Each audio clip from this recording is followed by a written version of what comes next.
riches. We got robbed, now we got riches. Welcome back to another episode of Rob to Riches. And today we have the lovely Shawn. Hey, you guys. Shawn, I'm excited that you made it here. I don't call you Shawn. I'm excited too. Yeah, you definitely call me Naya or Nene. Okay, so which one is the first name? Danae. Danae is the first name, Yes. and Shawn's the middle name. Yes. When did you start choosing to go by Shawn? When I want to be a ghetto girl. But that's like your personal brand now. I am Shawn. Yes, because it shows all the different sides of me. Like sometimes you'll get Danae out of Chanel, but all the time you're going to get unapologetically like, I'm just me. Yeah.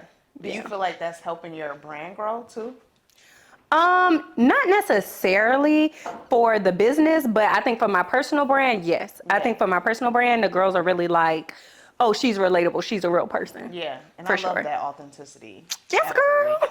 So, because I feel like sometimes our personal identities gets wrapped up inside of our business identity so much, especially when we're the face of the brand. What made you decide to go like, okay, I'm gonna have a personal brand and I'm gonna have a business brand?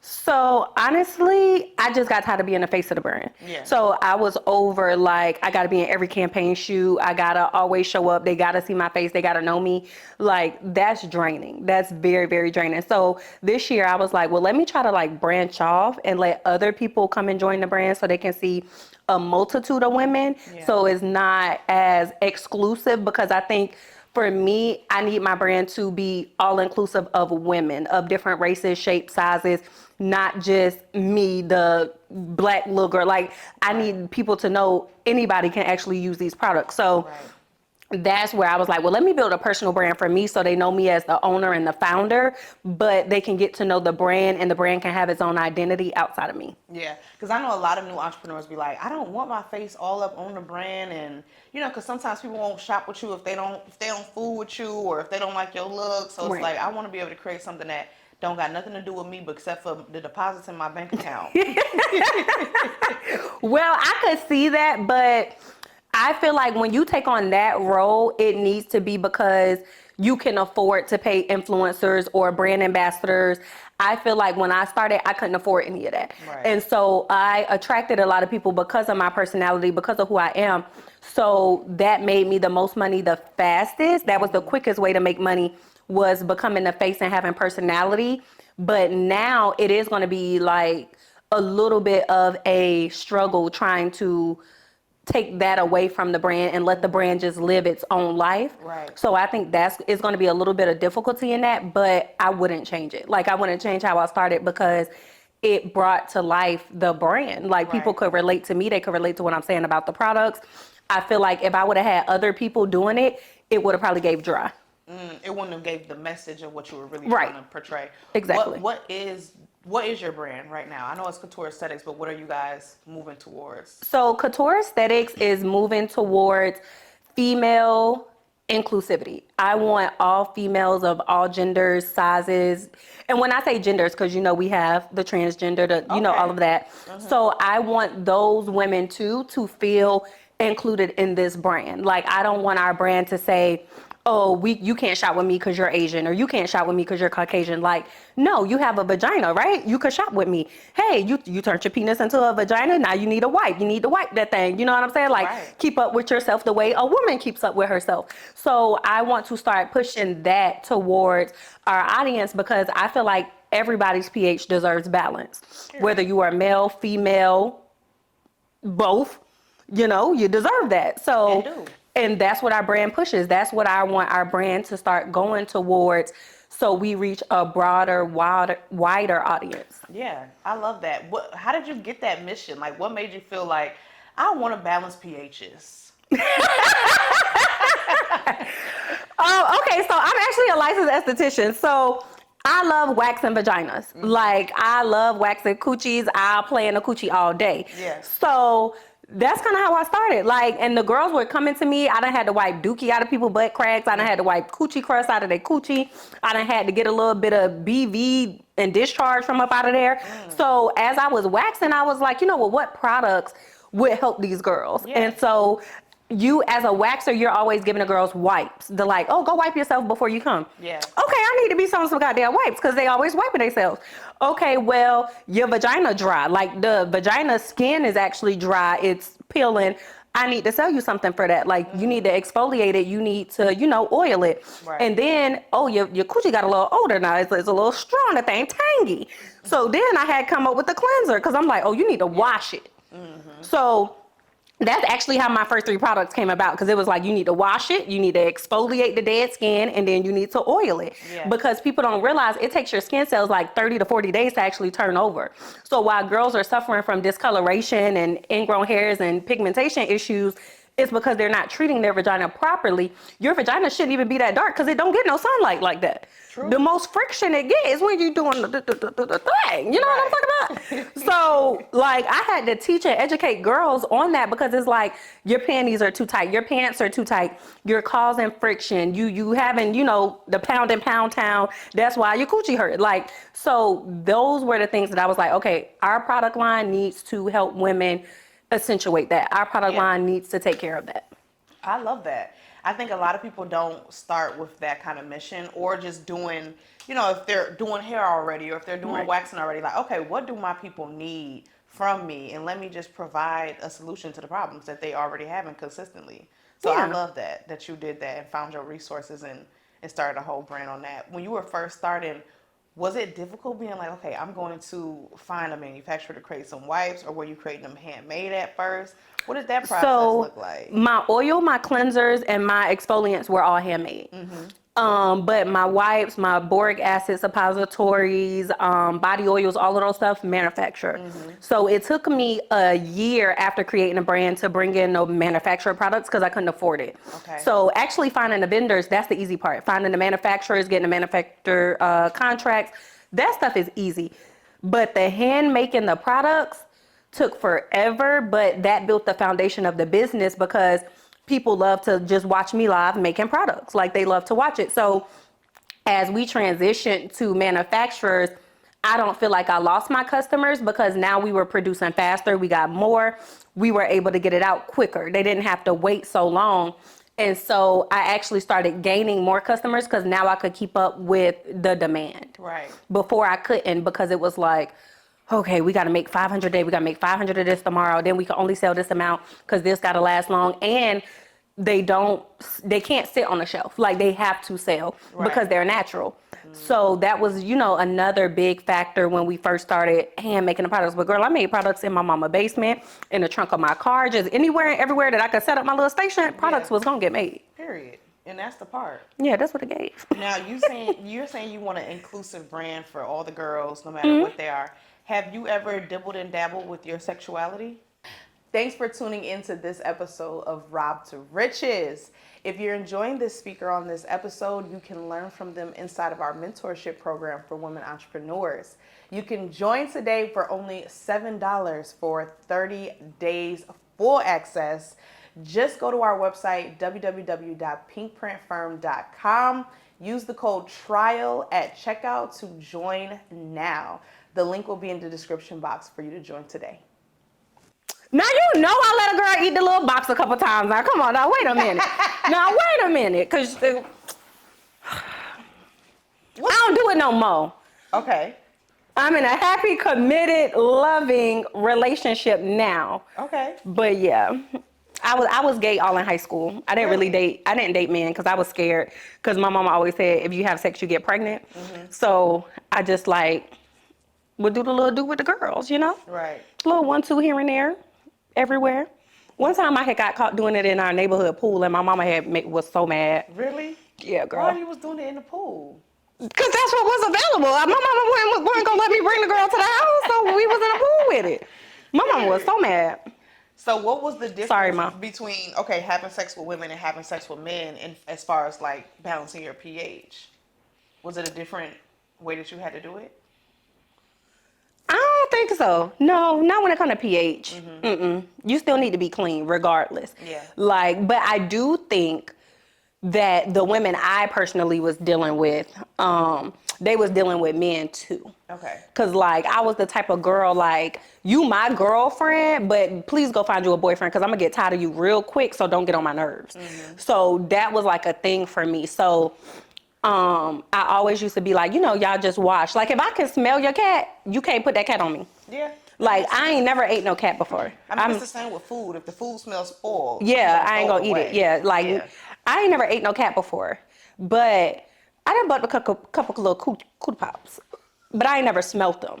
Okay. Like I didn't smell none that smelled bad. Yeah. So, but I've also been like intimate with a man and like his balls was smelling, like it smelled. Yeah. So I just had to tell him like my coochie dry now.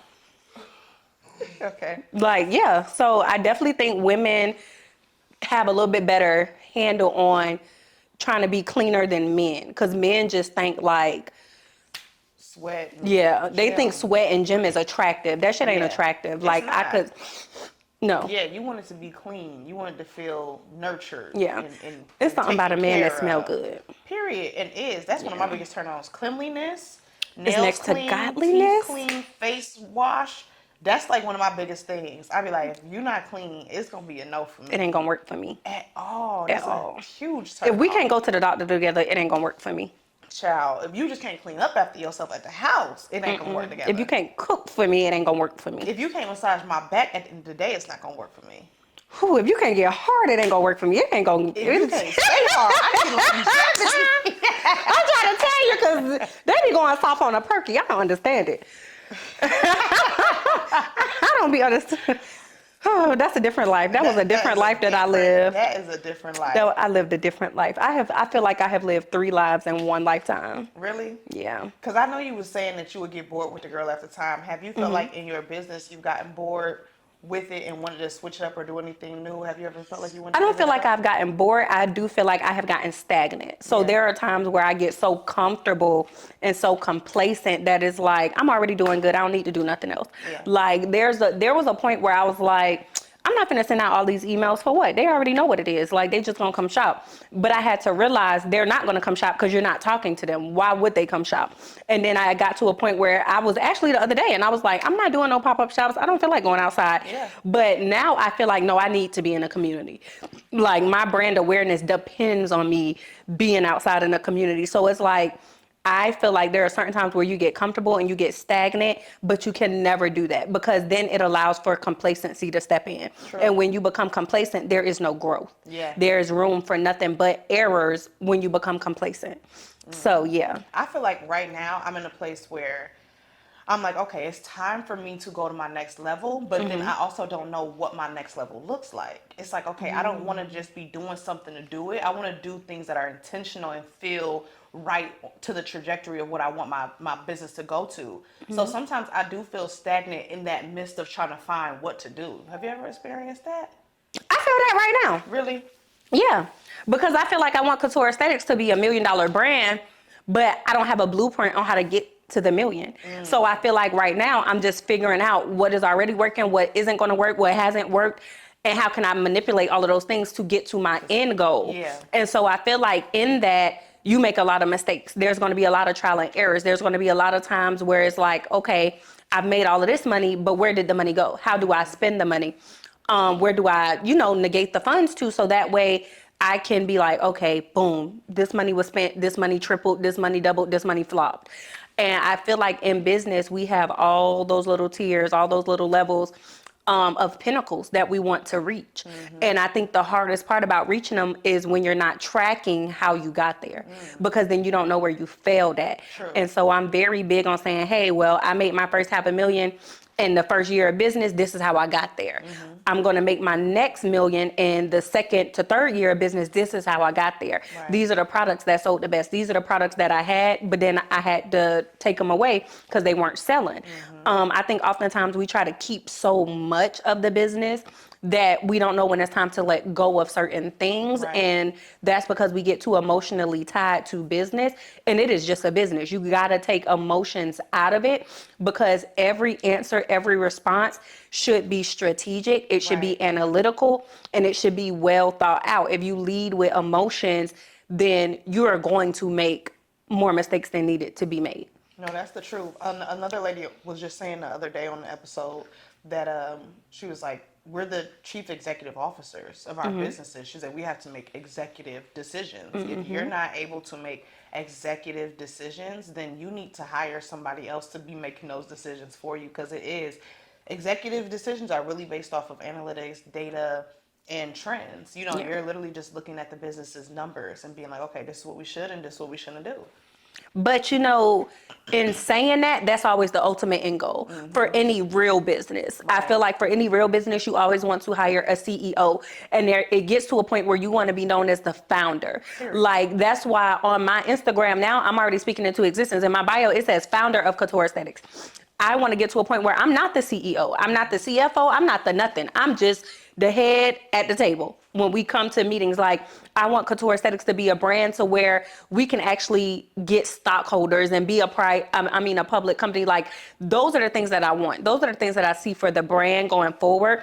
I want to be in stores. I want those type of investments, those type of deals. So at some point, I have to step away and just be the founder. Yeah. Because I don't know How to do those things. I don't know how to get there. So there's going to have to be a point where I'm going to have to pay somebody who knows what they're doing, who knows what they're talking about, who knows how to pitch the company, who knows how to build out a deck and build the company a portfolio that is a massive. Absolutely. And so, yeah, that's kind of where I'm at. Have you guys hit your $1 million yet? No, we have not. close We are are $380-something thousand By away. the end of the year, you'll be there for Oh, sure. yeah. I'm definitely trying to be there by the end of the year, because this will be technically, if we make it at the end of the year, that'll be 2.5 years in business, and we will have made $1 million.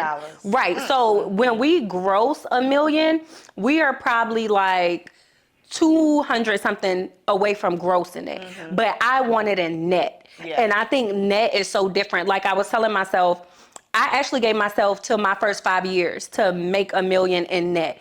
And so being able to do that in half the time is amazing. So I'm giving myself to my first 5 years to have $1 million liquid. Yeah. So I definitely want $1 million in assets going into Q4, but I want $1 million in liquid not Q4, year 4, but I definitely want $1 million liquid by year 5. Period. That is my new goal. Those are my new goals. Did you feel like when you were younger that you would see yourself in this type of position, or is this? Hell no, girl. I was just trying to stay off of drugs. I was trying to stay out of jail. And I was trying to find me a good hood nigga.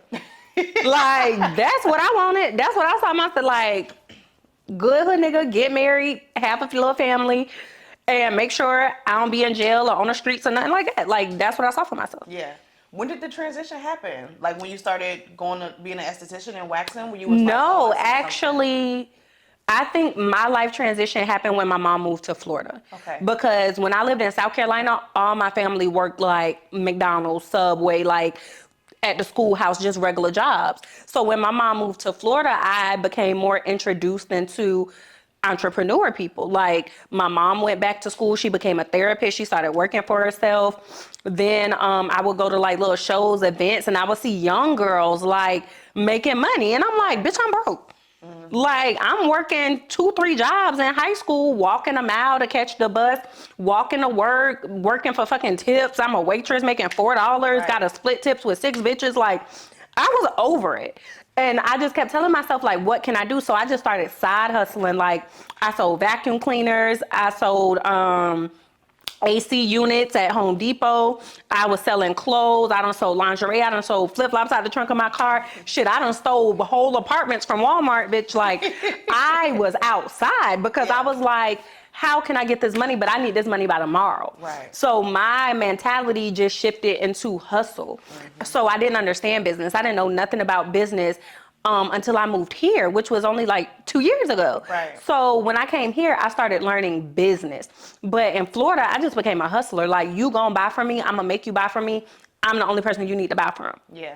Do you feel like going through that hustle process helped you learn how to like sell and really pitch something to people and get comfortable in that? Oh yeah, for sure. Yeah. For sure. I feel like my hustle days, like when I was in the salon, really shaped my salesmanship. Yeah. And I feel like because I was in the salon and a lot of my money depended on retail, I was like, listen, you gonna leave with something. Something. And I always learned from like from being a hairstylist. One of the OG hairstylists used to tell me, if you could sell them retail, every single time they use that product, they're going to think about you. And they're going to remember that they need to get their hair done. Yeah. And so I was like, no matter what I do in my business, I want to have some type of element of at-homeness, right? I'm like, I don't, and that's when we started adding merch to my company, because I was like, I want them to have something that reminds, every time they look at it, every time they wash it, every time they put it on, they remember, oh, I'm pink print. You know what I'm saying? I feel like you need that at-home product so that the customers can remind themselves of you, even if it's just a pen. You know what I'm saying? Something. Yeah. And that's another thing, like going into Q3, we're dropping a bath line. So, right, because those are the things that my customers are saying they want. They're like, Danielle, when we take a shit, it don't smell good, so we need a spray. And I'm like, okay, girl, I got you. A poo-poo spray, yeah. So I was like, we're going to try to come out with a poo-poo spray. And then the customers are like, okay, well, we need bigger wipes for at home, because my wipes are, the single individual packs.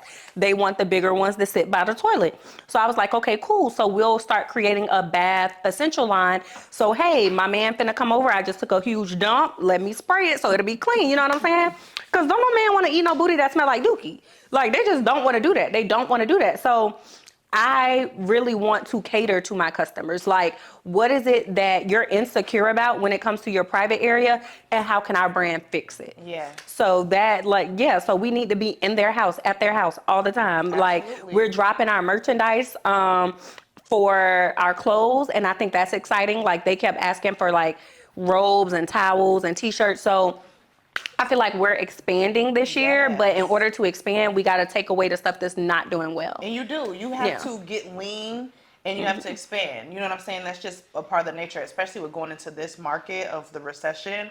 I feel like it's just time for businesses to really figure out, what are we doing, who are we really serving, and cut the fat. Absolutely. You got to cut the fat right now. Prices is too high. Yeah. It's just too high.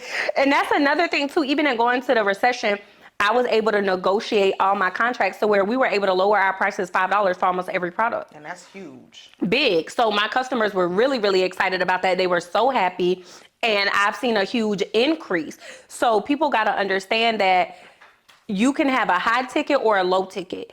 I choose to have a low ticket, so I have to do mass volume to get numbers, which is fine because I have a general store. Our store only does feminine hygiene. That is what we specialize in. So I choose to do the low ticket, high mass volume, because now that one customer who was only going to spend $20 is now spending $200 and they're getting more for their money. So now they appreciate the business and the brand more. Yeah. So I'm like, the customer loyalty and retention is what's important to me and my business and this brand. And that's what's going to keep us around for years to come. People loving, supporting, appreciating, and working with us. Absolutely. People love when you love them. They remember how you make them feel. And that's so true. Absolutely. Were you the first entrepreneur in your family? My mom, actually. Really? Well, do my daddy count? Because he was a drug dealer. I mean, that's entrepreneurial. Yeah. Yeah. So my daddy, if that count, then my daddy. Because, I always tell people selling products is like selling drugs. Good drugs gonna sell themselves. I ain't never met no drug dealer who had to convince nobody to buy no drugs. They came looking for you for them drugs. That's how my Couture products need to be. They need to come looking for me for the Couture product. Call me the Couture girl. I don't care. They need to come to me. Like, my products is so good, it's gonna have your Couture addicted like crack. Yeah. Like, good products sell themselves. I think that's one thing that new entrepreneurs miss is they start marketing and it's cute, but then it's like, you don't have a good product though. Right. Like, even having my mentees, I've tested some of their products and I've given feedback on some of their products because I'm like, send it to me. I'll let you know what I think about it. Because honestly, if you don't have a good product, I don't care how much money you put into marketing. I don't care what influencers you get. You might get the sales one good time, but to keep the people coming back, you need to have a good product, period. Yeah. So do you feel like when they don't got a good product, you be telling them that? Yeah. I have to literally let them know. I'd be like, they don't be mad you tell them that?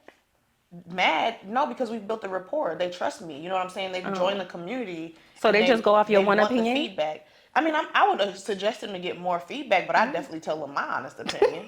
I mean, it's like when you go to the doctor. You go to 3 doctors before you decide who you're going to get surgery with. You know what I'm saying? So I'm going to tell you my truth, though. Like, hey, this formula is dry, or this is too coarse, or this smell is funny. or this is amazing, I love this. You know, there's I wouldn't buy this. yeah, like It's not given. Put it yeah, on the I market. will literally tell them. I honestly, if I bought it once, I wouldn't spend my money again, and I wouldn't shop with you for any other thing. Because sometimes you try a product and you might not like one product, but you love the other ones. Right. You know what I'm saying? But I'm like, I wouldn't want to try any other ones because this experience was not that great. Girl, my feelings would be too hurt. But see, that's where you got to take the feelings out of business. Exactly. That's where you got to put the need feelings to the feedback. side. But see, baby, I'd be like, You need feedback, and you need it from people that you trust, who you know aren't trying to just. Because sometimes it be your homegirl who just be hating and be like, I don't know, I wouldn't be selling no coochie wipes. Girl, because I got that a lot. Yeah, like I don't think that's cute. That ain't it. You know what I'm saying? It's like, well, okay, go get your baby wipes from the Walmart. Yeah. Because why is a grown woman still using baby wipes?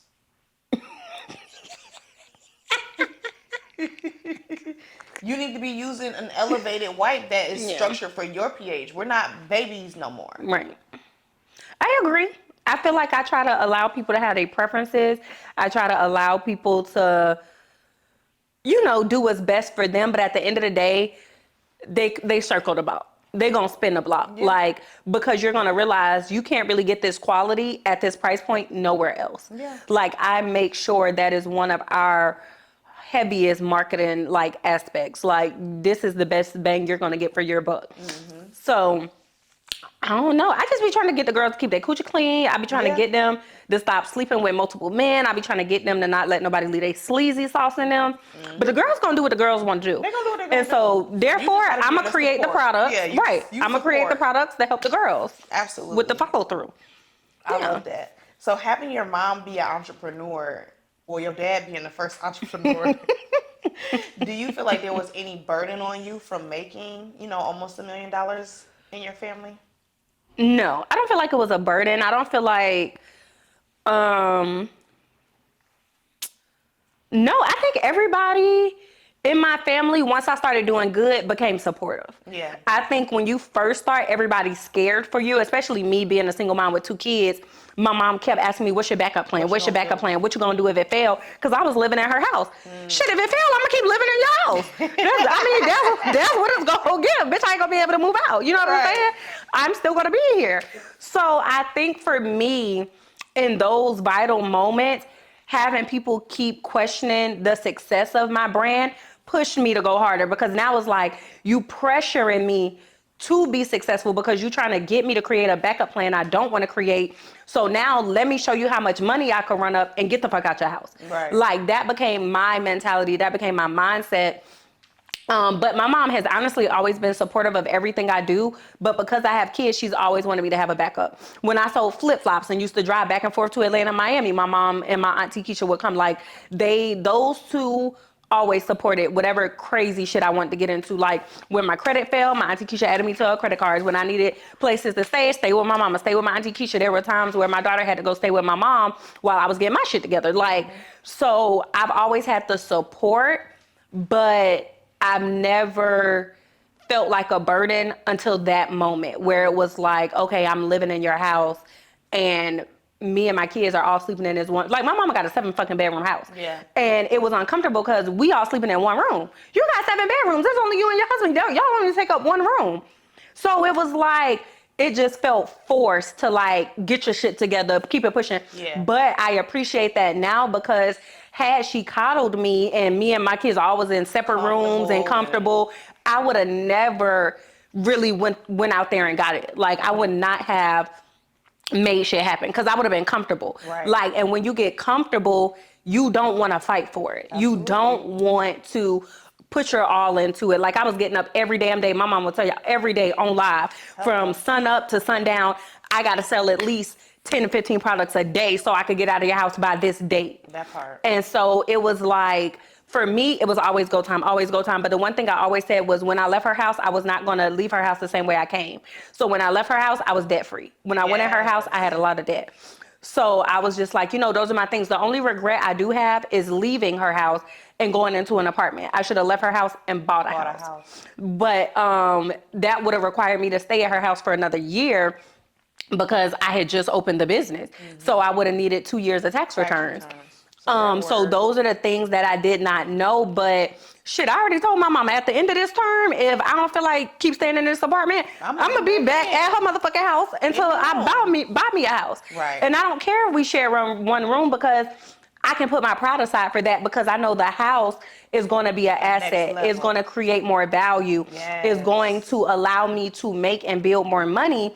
If I can go get this one house, then I could take the value out of the house and go get multifamily units. Absolutely. Like, I could do more. You know the vision. Right. I know the vision now. I actually have a plan now. That's what new entrepreneurs got to get to know, is like taking one step back to take 3 steps forward is not an L. That is you positioning yourself. Yeah, you are positioning yourself to get to a higher platform. And usually when you are going up, anytime you're going to jump, what do you do first? You go down and then you elevate. So it's like you have to recognize that you're positioning yourself. You understand that part? No, because when I jump, I run and woo! And well, you got to get the momentum. I step. Oh, you're right, because I do step back and then momentum. You need momentum. So I want all new entrepreneurs to recognize, like, don't think that just because you take a step back or just because you have to, like fall back for a little bit of time that you're failing. But a lot of them too prideful. Forward. Well, tell them what you want them to know. New entrepreneurs, give them the word. New entrepreneurs, I want y'all to stop being so prideful. I want y'all to stop being scared to ask for help. I want y'all to stop fucking up y'all credit and not fixing it. I want y'all to stop. I just want y'all to take a moment to write down everything y'all actually want out of life.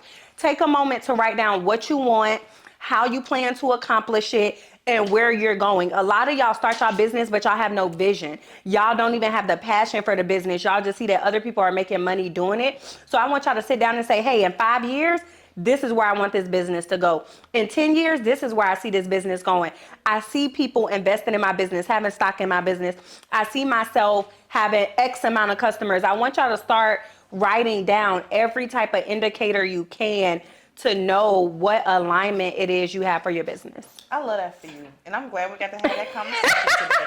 Tell them real quick where to find you, sis. All right, you guys can find me at I Am Chanel or at The Couture Aesthetics. And thank you so much for having me on Rob to Riches. Thank you for watching another episode of Rob to Riches. Period. Rob to riches. We got robbed, now we got riches.